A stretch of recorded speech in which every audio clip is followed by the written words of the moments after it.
This is a press release from November 11, 2016 by the second largest Swiss bank, Credit Suisse, announcing its intent to delist and suspend further issuances of its exchange traded notes for DWTIs, which stands for West Texas Intermediate. The announcement, in effect, announced the largest bank heist, if you will, in American stock exchange history. Over $2 billion was essentially taken from this delist, mostly out of American investors, and to balance the book sheets, second largest Swiss bank, Credit Suisse. This is a continuation of the Credit Suisse corporate disclosure mandated by the Securities and Exchange Commission, announcing that December 8th, ironically a day after Pearl Harbor, is when they are going to delist, and as of December 9th, the following day, they would stop issuing any more stocks on an American national stock exchange. It says it right there. Now, this same corporate disclosure is what was literally copy pasted among every major business journalist, uh, magazine, or website, uh, or newspapers, business newspapers like Wall Street Journal, simply reported a copy paste job. I'm not sure why. Was there malfeasance? Did they know? Did they not know? The safe bet was we're not used to.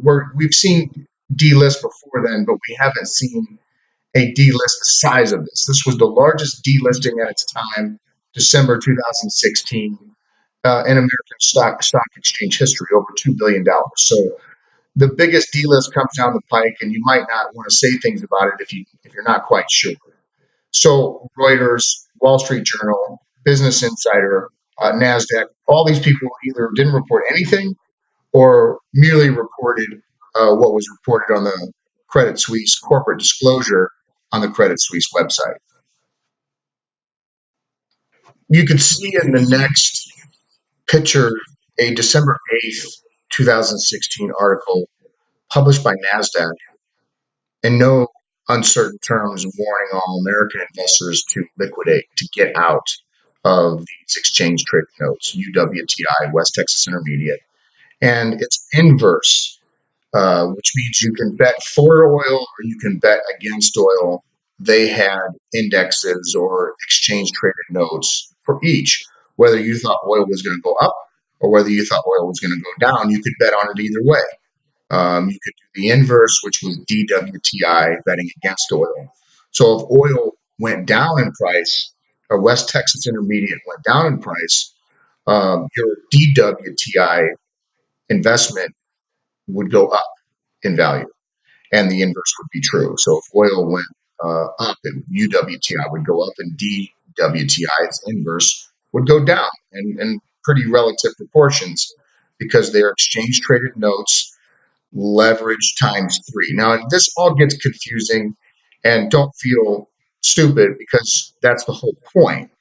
When these financial bank heists go on, they want it to be confusing. They want it to go over the heads of not just the average American, but all Americans. In fact, when 60 Minutes did a special on derivatives, they brought in all sorts of experts on the definition of derivative. And by the end of the segment, 60 Minutes had concluded, well, we really don't know what a derivative is. So these exchange traded notes are derivatives leveraged times three and then the inverse. So it's taking something that's already complex and confusing, making it even more complex and confusing. But what is not complex and confusing is the ultimate question, which is, where's the money, Lebowski? Well, the money stays with the international globalist bank that stole it, essentially, that took it. Now, they'll say, well, it was delisted and you were warned.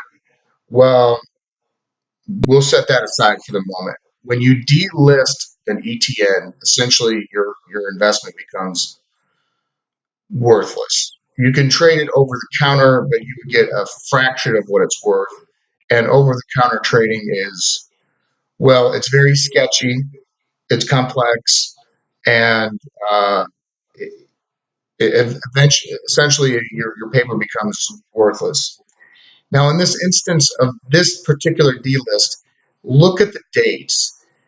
NASDAQ waited until December 8th, the day of the delist, to warn American investors to liquidate. Reuters waited until December 5th, over 3 weeks. Why did these major financial publications and institutions wait almost to the very end to warn American investors to get out? Now, there's another question here. How did Credit Suisse on December 9th, the day after the delist, change the rules of the game? Specifically, how did Credit Suisse change the number of redemption shares from 25,000 to 500? 25,000 redemption shares means only large institutional investors would have been able to redeem their shares at the last traded price on the stock market. So if you had 24,000, you would have lost all your money, in the sense that you would have had it traded over the counter at a price much lower than the closing bell. But they changed it down to about 500 shares. So if you had UWTI and you owned over $12,000 worth of UWTI ETNs, you would have at least been protected in the sense that you would have been able to liquidate for the last price that it was traded at on December 8th. You wouldn't have had to trade over the counter if you had more than 12,000 in DWTI and whatever that number was for UWTI. 500 shares. They changed the rules of the game from 25,000 redemption shares to 500 redemption shares literally the day after the delist. If that doesn't establish that the system is rigged, the financial system is rigged, then what does? If the fact that NASDAQ waited until December 8th to warn American investors to get out, if that doesn't suggest that the system is rigged, then what does? If the fact that every major American journalist, media company had nothing to say about the largest bank heist in American history on an American stock exchange, except to simply copy paste the corporate mandated or the SEC mandated corporate disclosure on the Credit Suisse website, then what is proof that the system, the financial system, is rigged? Each of these points to some absolutely crazy concepts, but at the end of this day, where's the money, Lebowski? And the answer is it's not America first. America was the victim here. This is, in effect, the new World War III. There's no guns, bombs, planes going off, but there are international financial globalist banks that are reaching inside uh, Americans' retirements and investments and literally ripping them off on their own field. These are not called terrorist attacks, but in the sense that they impact you as investors, these are the ultimate terrorist attacks because they're literally erasing or delisting, shutting the casino table down on your investments. In this particular delisting, there have been multiple delistings by other banks too. And Credit Suisse is just was the biggest, and they did it again in 2017, 2000, and were blamed for the 2018 stock market 15% correction at the beginning of 2018. Finally, media sources started pointing the finger at the big bad globalist bank for essentially shutting the casino table down, which is not capitalism, it's theft. And taking American investment dollars with it. Now there's a class action lawsuit for a subsequent delist, but not the delist, the oil war delist. What's important to look at is the big picture here.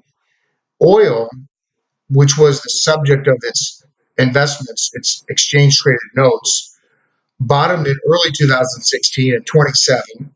At the time of the delist in late 2016, West Texas Intermediate was trading somewhere around $45 to $50 a barrel.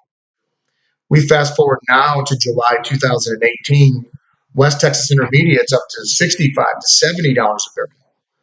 So had Credit Suisse not delisted and shut the casino table down, not only would those American investors had recouped all their losses from when oil crashed to $27 a barrel, but they would have actually made money off their investments. The American investors were never given that opportunity because Credit Suisse shut the casino table down, walked away with the chips, and left Americans standing there looking in the mirror saying, "What happened to our retirement accounts?" Donald Trump, Congress, the House Intelligence Committee, the Department of Justice, the Security Exchange Commission, and the United States military and all of its branches either know or should know about what's going on, particularly the Security Exchange Commission and the Department of Justice. The question is, why is America not doing anything about it?